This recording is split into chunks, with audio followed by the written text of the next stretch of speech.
ಗುರು, ನಾವು ಮನುಷ್ಯರು ಎಷ್ಟು ಸ್ವಾರ್ಥಿಗಳಲ್ವಾ.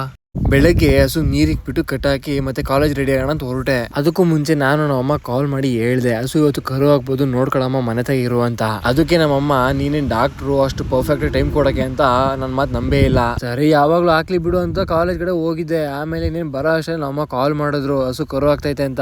ಅದೇ ಜೋಶಲ್ಲಿ ಆಟೋ ಇಟ್ಕೊಂಡು ಓಡ್ ಬಂದೆ. ಯೂನಿಫಾರ್ಮ್ ಕೂಡ ಬಿಚ್ಚಿಲ್ಲ, ಸೀದಾ ಬಂದ್ಬಿಟ್ಟೆ ಫಸ್ಟ್ ನೋಡೋಣ ಹಸುನ ಅಂತ.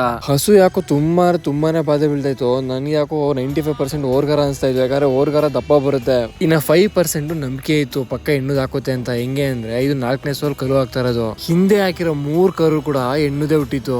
ಇದನ್ನು ಹೆಣ್ಣುದ್ ಆಗ್ಬೋದು ಅಂತ ಎಲ್ಲೋ ಒಂದ್ ಕಡೆ ಅನ್ಸಿತ್ತು. ನೋಡಿದ್ರೆ ಈ ಸರಿ ಗಂಡ್ ಕರು ಹಾಕಿದೆ.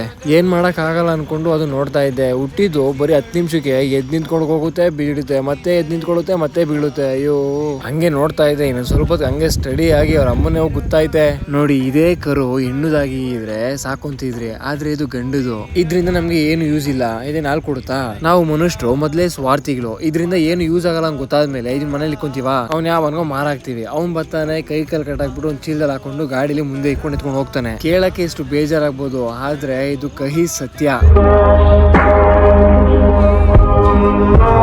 ಯಾರೋ ಕಟ್ಕೊಂಡ್ ಕೊಡೋ ಬದಲು ಈ ಸರಿ ಗೋಶಾಲೆಗೆ ಬಿಡೋಣ ಅನ್ಕೊಂಡಿದೀನಿ. ನೋಡ್ಬೇಕು ಮನೇಲಿ ಏನ್ ಮಾಡ್ತಾರೋ. ವಿಷ್ಣು ಶಿವಾಯ ದೇಹ